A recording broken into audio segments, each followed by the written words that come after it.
Um, Catherine Devine is our speaker today. She's a genealogy librarian at the Washington State Library in Tumwater, and she's going to provide an overview of genealogy resources at the library, including some hidden gems and discussion of some materials that may be useful for those of us without Washington ancestors.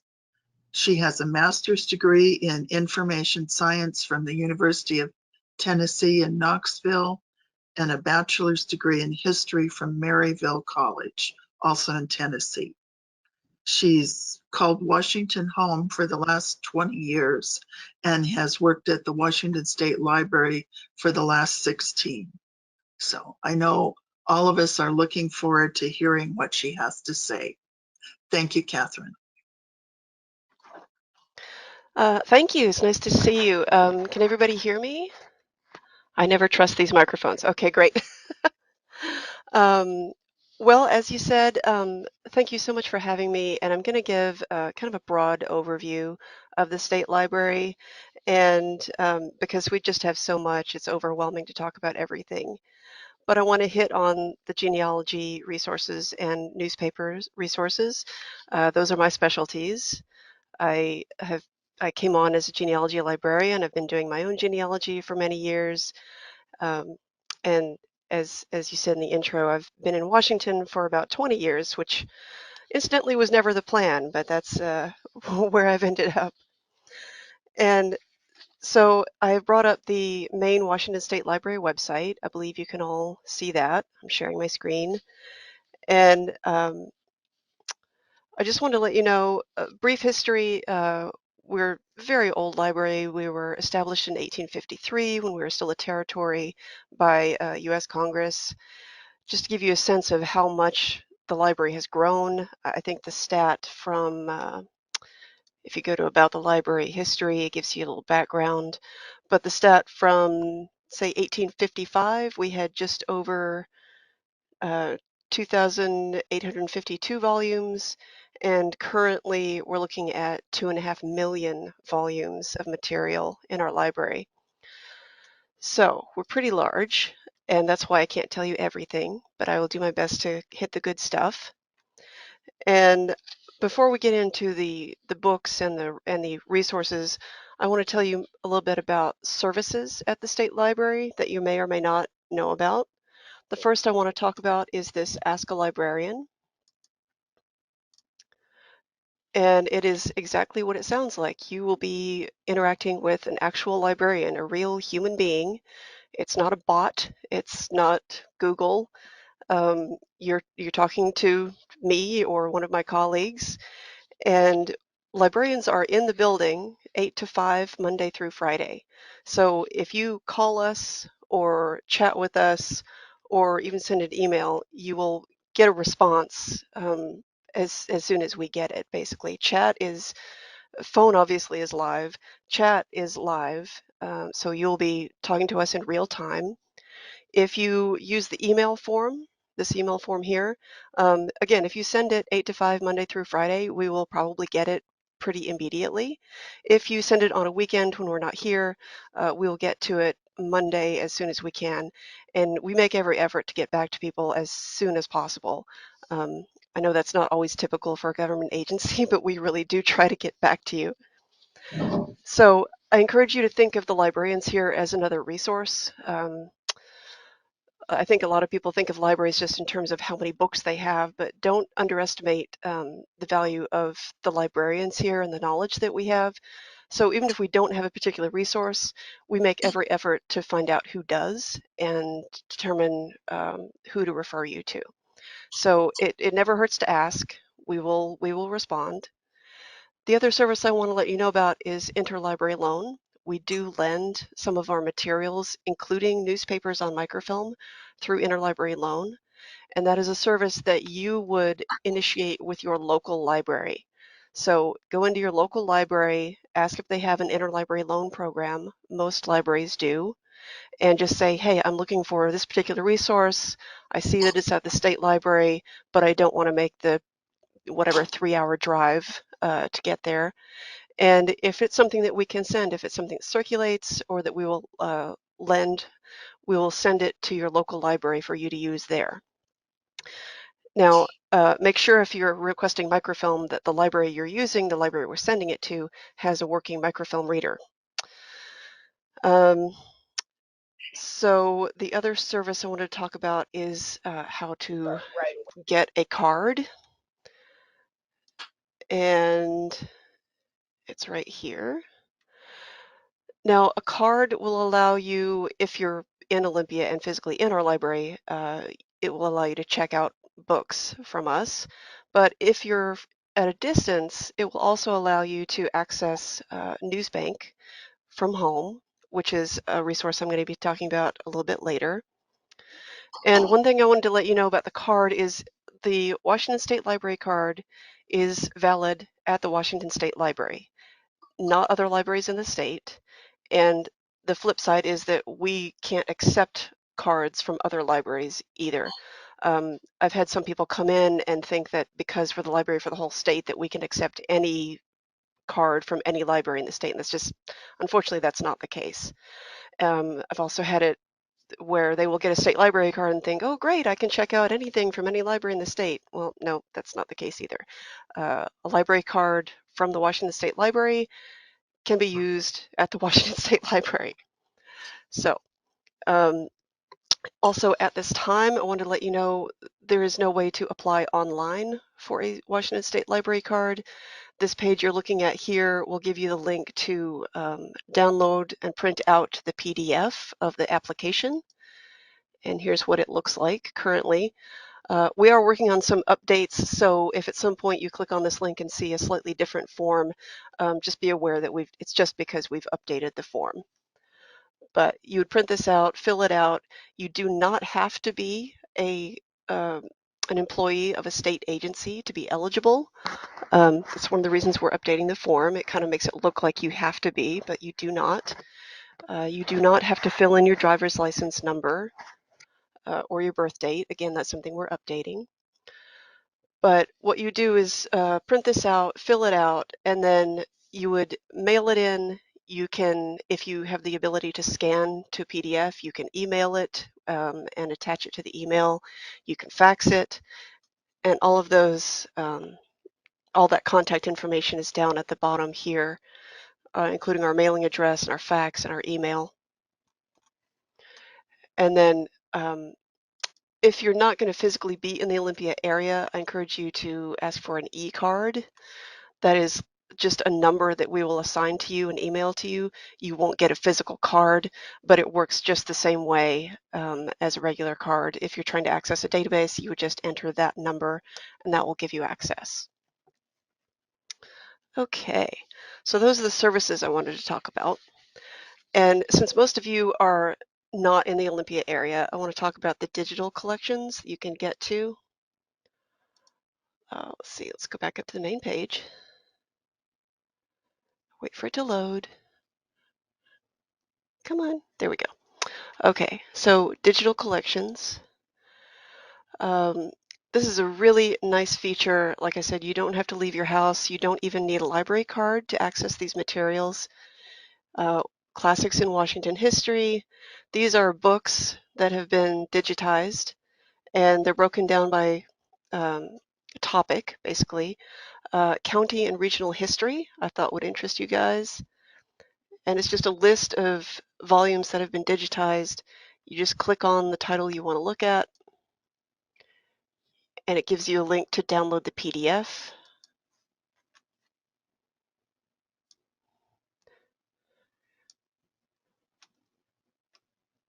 Eventually it will download.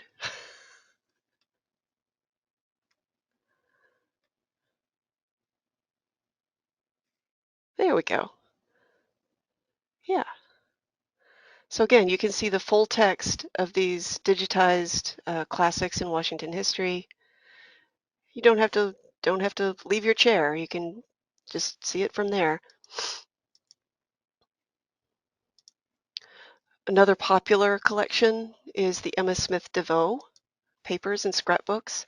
She was an early suffragette, very popular for school projects, personal projects. And same thing, you just click through the link, click on whatever part you want to look at, and it will take you to, eventually, the actual collections. And then you just click on the image to get the full, and there's a letter. All right. Now, one of my favorite collections is Washington Digital Newspapers. It's one of my specialties is newspapers, although I'm not in charge of the digital ones. That's a completely separate program because it's so involved. But I will tell you that this is hosted by the Washington State Library. These are newspapers that we have scanned and made available to search. And I think at last count, there were 500,000 individual pages on this site, and it is growing. So we keep updating it as we can. But there are a couple different ways to search. You can use this map and click on counties to see what titles are available and what years for each county. You can go up to titles, just see an alphabetical list of what's available. Now, if you scroll through these, you might notice that a lot of these upper date ranges are pretty early. And, a lot of people are so interested in digitized newspapers, they just want everything digitized. And I completely understand why. Um, but I do have to tell you that the reason some of them are so early is copyright.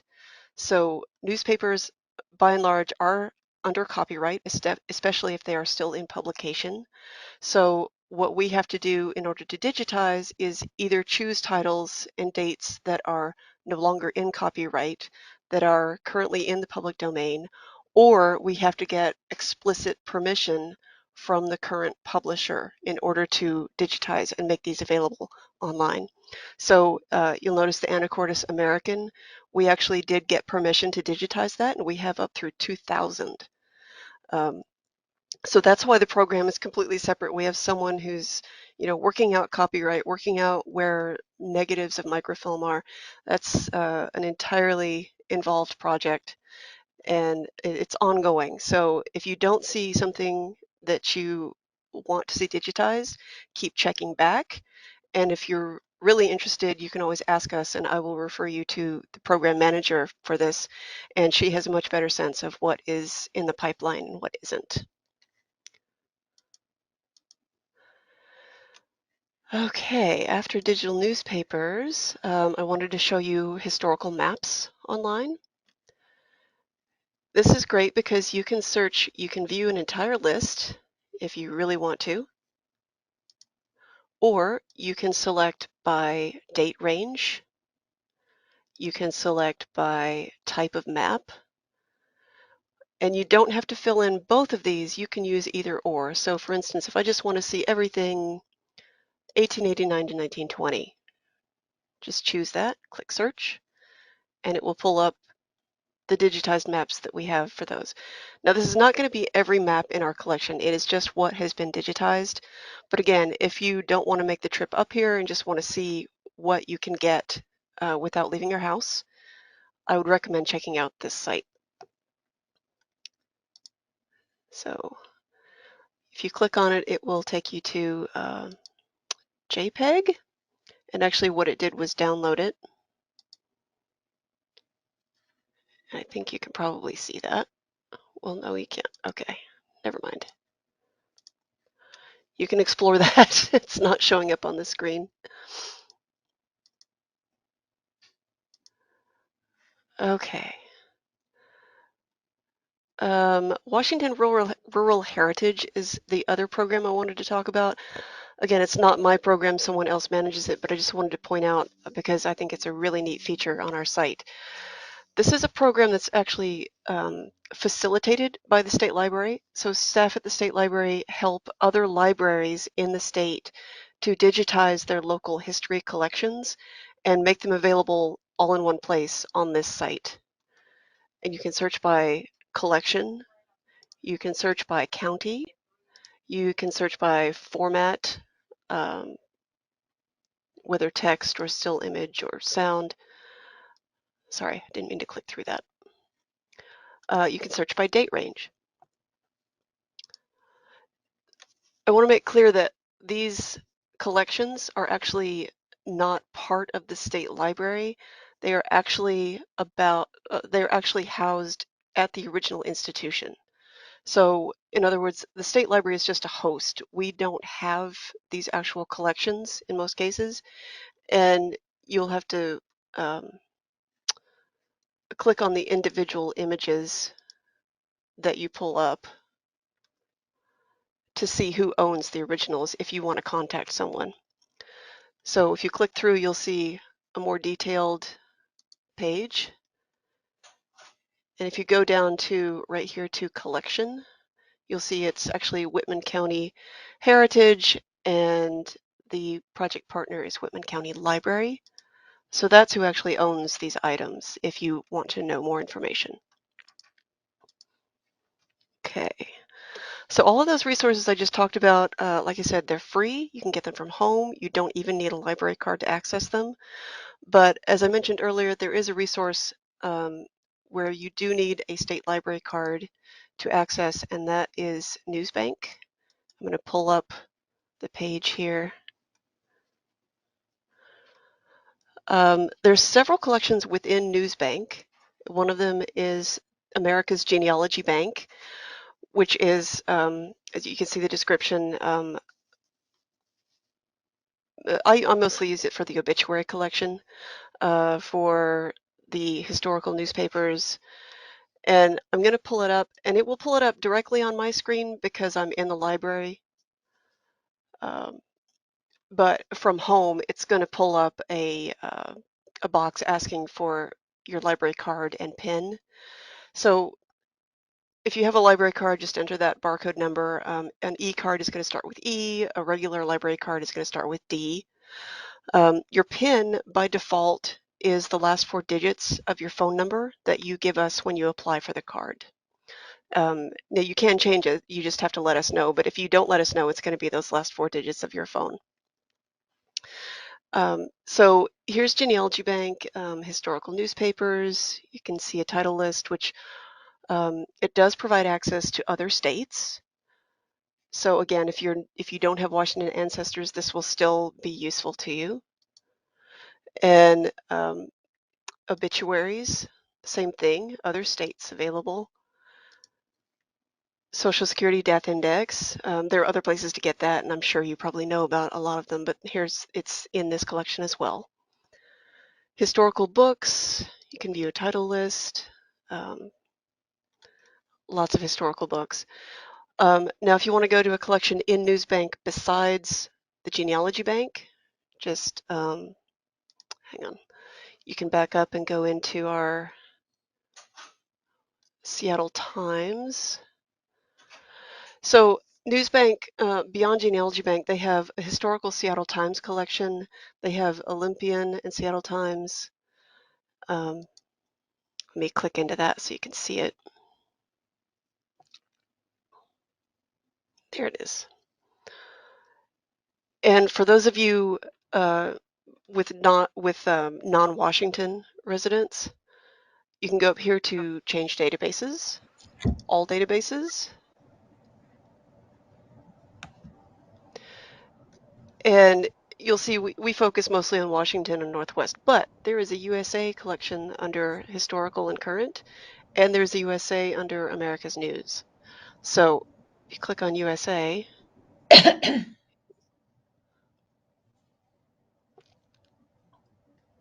you can get access to all kinds of newspapers.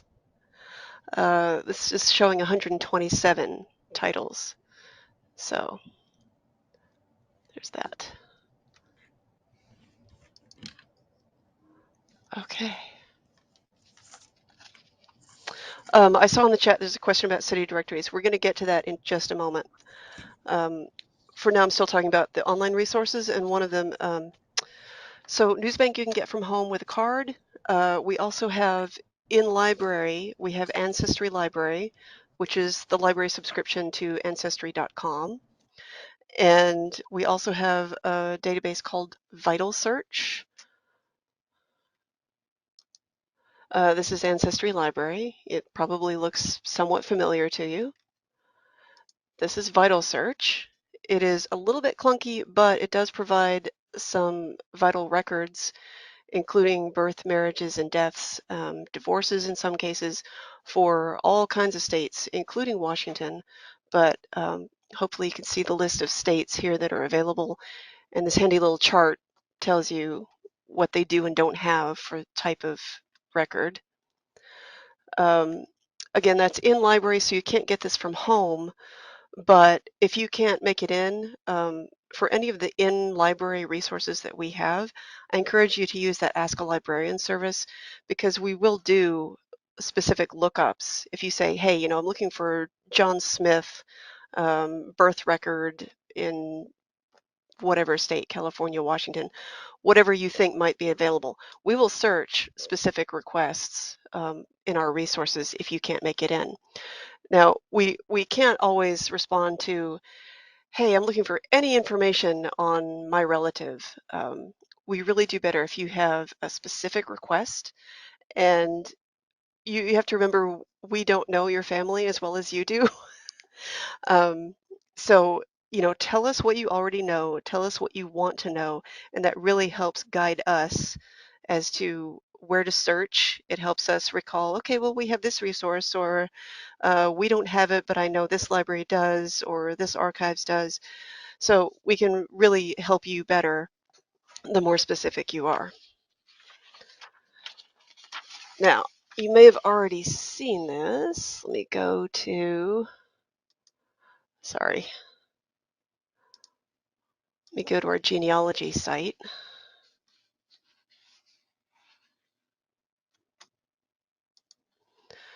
And I'm sure this is what most of you really wanted to get into, right? Uh, so again, there's so much stuff here, I can't really talk about all of it, or we'd be here for quite a while. I just want to hit some of the highlights and things that might help those of you who don't have Washington ancestors. And one thing I want to start with is telephone books. Now, these are not digitized. They are physical telephone books in our collection on our shelves. And if you go to this site that I'm looking at here, you can just click on this link just to see at a glance the states and dates, the cities and dates that we have. It's not going to lead you directly to the phone books. Again, they're not digitized. It just tells you what we have, so that if you want to use Ask a Librarian to say, hey, can you look up John Jones in White Salmon? I see you have a phone book for 1918. Can you see if he's listed? We will absolutely do that. And the other reason I like phone books is they can supplement city directories. Um, City directories, I know somebody asked about those. We have not digitized many city directories. Some of them have been digitized and made available on Washington Digital Archives, and I'll show you that in just a minute. But for now, I just wanted to show you the city directories we physically have in the library. We have some including British Columbia, we have Idaho, we have some Oregon. The core of our collection is going to be Washington State, but it's always worth a try to ask us, especially if it's in the Northwest region. There's a good chance we have it or know somebody who does. City directories tend to focus specifically on cities. So if your ancestor is in a rural area, they may not be listed in a city directory, but that's a case where you might try telephone books, because the telephone books tend to encompass a larger geographical region than the city directories. Now, the city directories online are actually not on the library website, but they are on digital archives, and they are in miscellaneous, I believe. Yes, miscellaneous family history. Oh, that doesn't help. Let me do it this way. That way you can see a list. Okay.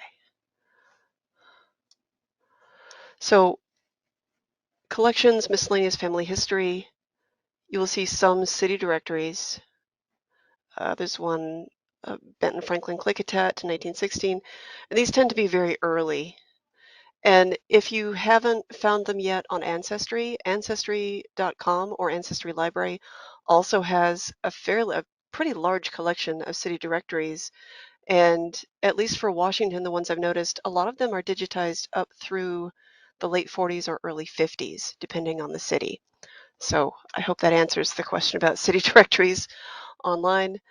Um, and again, if you have any questions, we're happy to do reasonable lookups in city directories and phone books for you.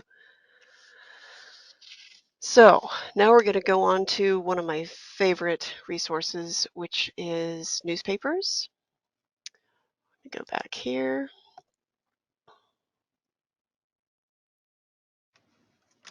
Okay, newspapers. Now, I've talked a little bit about what's online, the digital newspaper collection, but we also have so many newspapers on microfilm. We have newspapers from almost every city in Washington state, including some out-of-state resources. Um, we have some indexes. There's no comprehensive index to every newspaper that we have, unfortunately. It's a combination of using indexes that other people have created or trying to see what's been digitized, but there's no comprehensive index, unfortunately. And we do have out-of-state newspapers. Again, our core collection is going to be Washington, but we do have newspapers from Alaska, from Idaho, from Oregon, and believe it or not, we even have the New York Times on microfilm from 1921 through 2010. And I wanted to talk about specialty newspapers. I haven't really decided on the name of what to call them, but I call them specialty because they're more about communities of people, communities created by ethnicity, by a common language, or by an occupation. And these newspapers, even if they're published in Washington State, which the ones I'm going to show you are published in Washington State, um, they cater to a community more than a geographic location.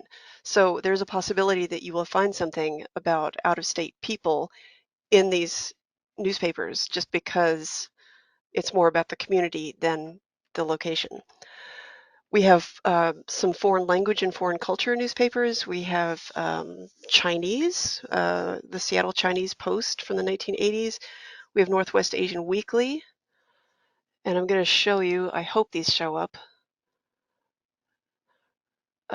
Foreign language, we have Der Reporter.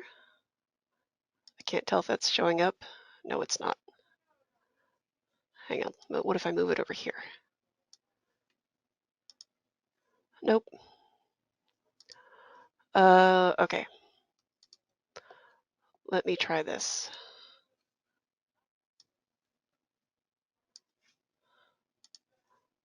I lost you guys.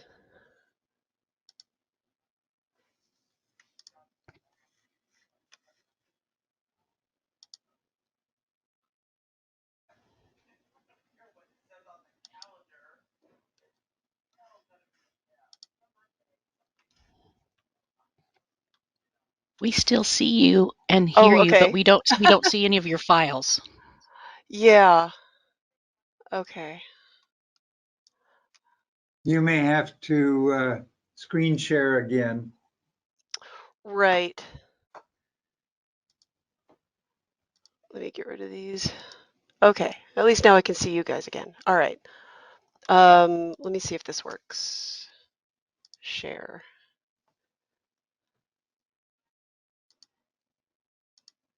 Okay. There we Oh, go. well, now you're now you can see all of it. Okay. We're seeing Yeah, you're seeing everything. I can tell. as well as all of the initials of the people. Yeah. Let me see if I can do this. Can you? There we go. Is that better? Yes. Okay. So, just wanted to share some of the special newspapers we have. This is Alaska Fisherman's Journal, occupational. This is Washington Postin. I'm hoping you're seeing that. Yep. And this is a Norwegian newspaper in Norwegian. So if you, I think later on, it was a combination of Norwegian and English, but at this point it was pure Norwegian. which I don't read, so I'm not even going to try to pronounce any of the headlines.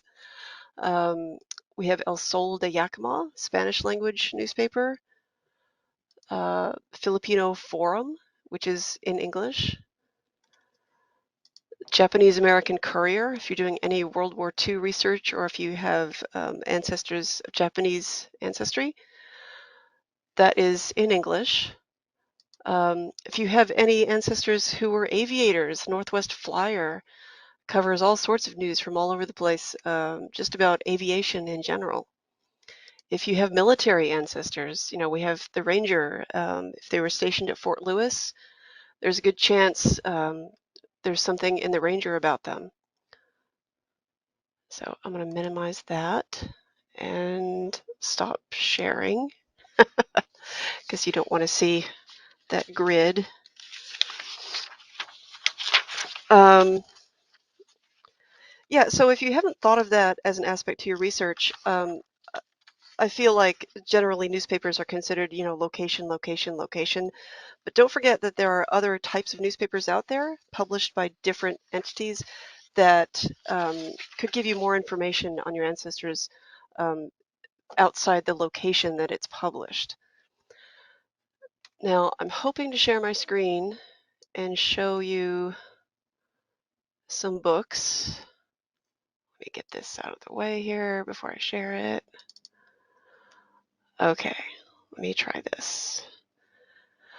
This is not a comprehensive list. These are just some interesting books that we have in our genealogy collection that are not related to Washington specifically. And let me see if I can share. Share.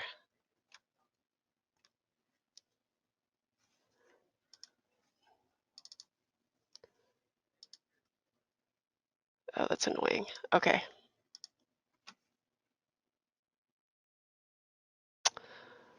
I'm trying to think of how to share just the PDFs that I have.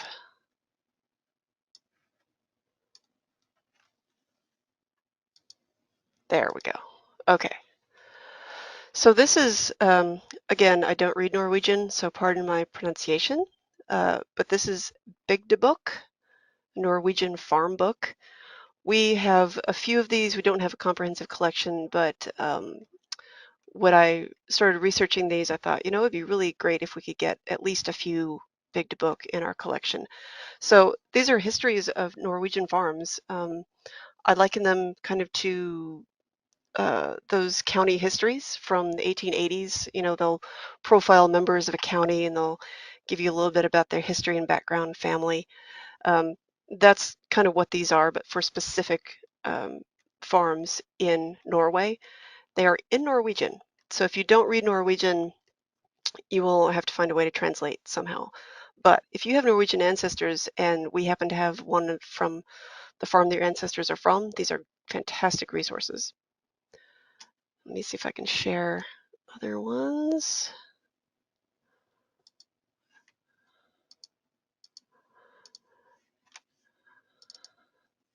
Okay, Fenny, Finns Among Us. This is a history of the Finns, New England and beyond. And this actually has individual profiles of Finns, not just in Washington. It has profiles and even some vital records, which I thought was fantastic. We have the first directory of Nevada Territory, if you have Nevada ancestors. We have Germans to America. It's a huge series of passenger lists, exactly what it sounds like. It's Germans who arrived in America from, this volume is 21, so it's 1868, but I believe they go back all the way to the 1700s.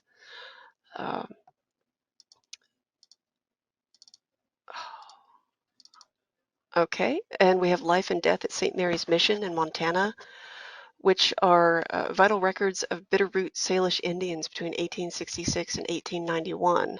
So just like it says, births, deaths, marriages, etc. If you have German ancestors, we have a series of map guides to German parish registers. This is just a resource that tells you, makes it easier to find resources for very specific parish registers in Germany. I forget how many we have.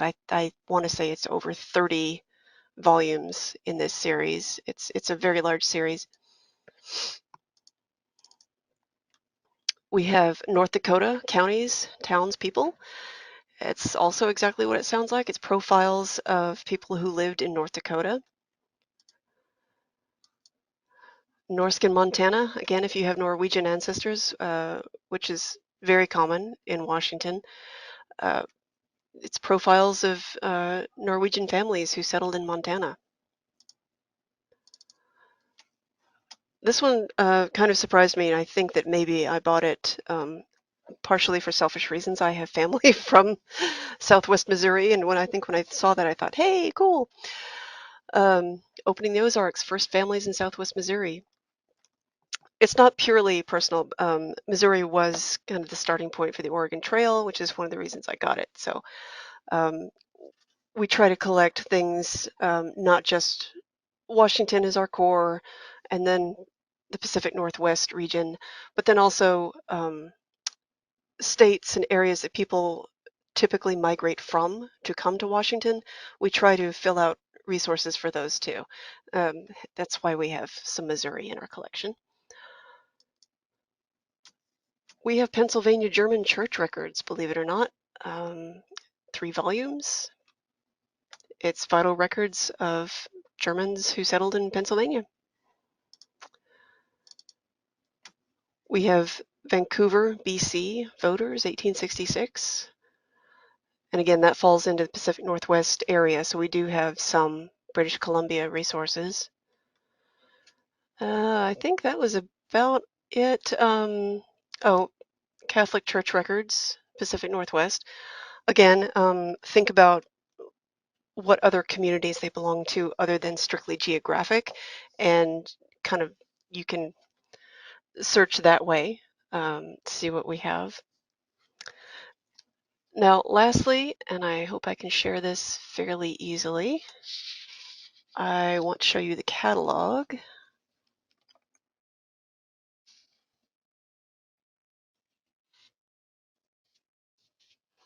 me see if I'm sharing it. No, I'm not. Share screen.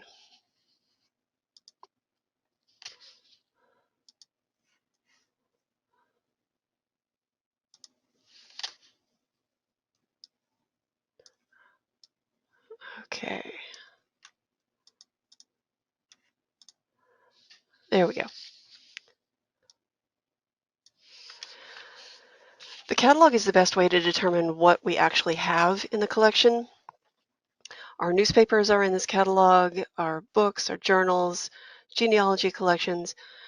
As you can see, you can narrow the search down by individual collection within the library. And I recommend that because if you search everything, we also share a catalog with other state agencies, including, you can see here, Labor and Industries, Natural Resources Building, Utilities and Transportation Commission, Department of Transportation, things that you don't necessarily want if you're just searching for genealogy collections. We added a few new scopes here. We upgraded our catalog a few months ago, and now you can search digital collections through the catalog. You can search maps through the catalog, and you can search all the online resources. But full disclosure, all online resources really does mean all. It means you'll be searching those agency websites that you don't necessarily want to search. So if you're looking for resources other than Washington, I would recommend, just typing in state you're looking for, Pennsylvania, see what we get. There. Oh, and for whatever reason, I scoped it down to maps. I didn't need to do that. You can scope it to genealogy.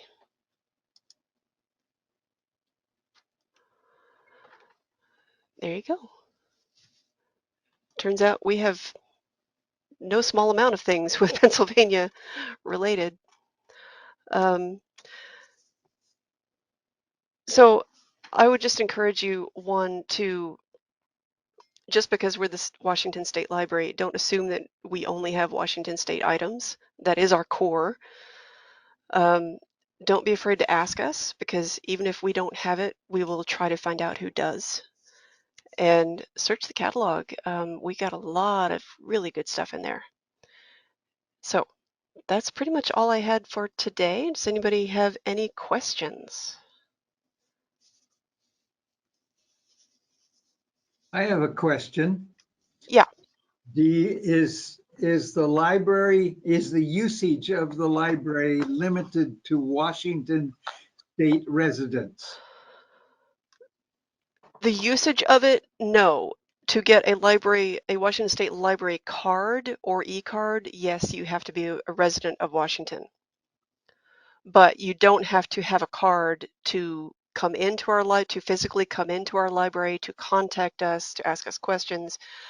You only need a card if you want to check out items from our library or access one of our databases through our website that requires a card.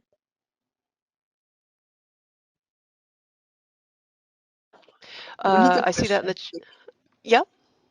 one of the questions that came up yesterday, it, a group of us are planning to come up to the library, and we Yes. wanted to know what the limitations are on size of groups to come. Um, you know, with COVID, it's a little bit tricky, and as you may know, the mask mandate is probably going to affect things, but that ends, I believe, March 21st. And I'm honestly not sure at this point what the regulations will be after March 21st. They may be different. We do encourage you to make an appointment, and I will actually bring up that page. The front, we're open to the physical building is open to the public from 10 a.m. to 4 p.m. The front doors are currently locked because our lobby is not staffed, and so for security reasons, we keep the front doors locked. But there is a phone number on the front of the building that you call. It reaches the reference desk, and we will send somebody down to open the doors for you and let you up. And if you make an appointment and we know you're coming, that's even better, because especially if you're doing a specific research project, then it helps us get things ready for you. You tell us what you're looking for, and that way we can say, hey, either we'll pull the things that you need, or hey, we don't have this particular item that you're looking for, but the archives does, and we can refer you to archives. So making an appointment, which if you watch my screen here, on the main library website, there is a make an appointment link, and it will just ask you for your name, your email, your phone if you want to give it to us, and you get to choose your date and time to come in, and you can tell us your topic of research, and you can add notes for more specific things that you're looking for. It really does help us to help you. It's not absolutely required, but again, it does help us plan your visit, and it helps us to let you know, if we don't have something, we don't want you to waste a trip, especially if you're going to be driving long distance. And if you don't want to use this online appointment system, you can always just give us a call. So as far as I know, specifically to your question, there isn't a limit on number of people to come in. Currently, the only limitation would be if you're going to look at microfilm. I think right at the moment we have 3 or 4 working microfilm machines, and we have limited computers that are available to use. So that would be the only limitation for large groups, is just availability of internet computers and availability of microfilm machines. But again, if you let us know how many people are coming in and when, we can sort of manage that for your visit. Okay, great. Thank you. Mhm. There's There's a question in the chat. Do any state or county agencies archive records with you? Yes, state agencies are required to submit their state publications to us, and we do catalog those and make them available. Um, a large portion of those state publications anymore are going to be digital, and they come to us without a physical copy. But we do have physical and digital state publications. We also have federal publications. Um, we have a federal collection. We have a Northwest collection, which is local history. Does that answer that question? I think Are you looking so. for something specific? No, I'm just reading the chat. Yeah, yeah. And she also asked, what is the difference between the library and the archives? Great question. Generally speaking, the library is going to have published material. So state agencies or things that are meant for public consumption, like state reports, published genealogy lists from genealogical societies. We have published items. The archives typically has unpublished items, as in records on individuals. We don't necessarily have records on individuals. We have, so say the archives has marriage records. They have the individual marriage records. We don't necessarily have those unless those have been published by a Gen Society, or we would have maybe a published index to those marriage records, but we wouldn't necessarily have the individual marriage records themselves. So if you're looking for broader things, published things, check the library. If you're looking for the nitty-gritty individual records, it's probably going to be at the archives. And we are in separate buildings. We're not in the same building. Another question is that, and I quote, when I come to the library, can I access the internet through your connection? Yes. Can I save items I find to my own flash drive? Yes. Can I use my own scanner? Yes. It depends on how big of a scanner are we talking? Like flatbed or handheld? I suspect it's a handheld. Okay. We do have copy machines for what it's worth. We do have our microfilm readers will scan and save as PDF or as JPEG.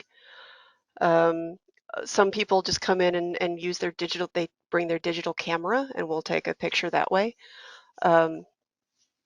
We don't have too many people coming in with their own flatbed scanner, I will say that. Oh, well, that's pretty small. Yeah, that would be fine with us. The only limitation would be if you're looking at a special collection, we would have to check with our special collections librarian before you scanned anything just to make sure it won't damage the material. But yeah, we don't have any blanket limitations on scanners, no. Another question, why would I prefer to get an e-card versus a regular library card? Um, the only difference is some people just don't want to carry a card around. They would rather just have their number ready to enter. And you can get it right away because we would just email you the card number, the e-card number, instead of mailing you through the mail a physical card if you're not here.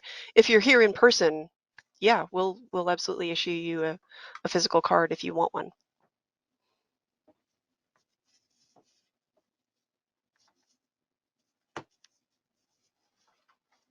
Anything else? Are there any other questions?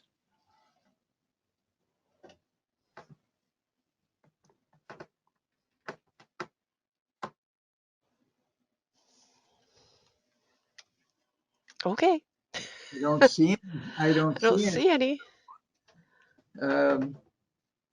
Thank you very much, Catherine. That was very informative. Great. Oh, yes, cards do expire. Um, we initially enter a 2-year date range when you get the card. And we were just talking about this morning, actually.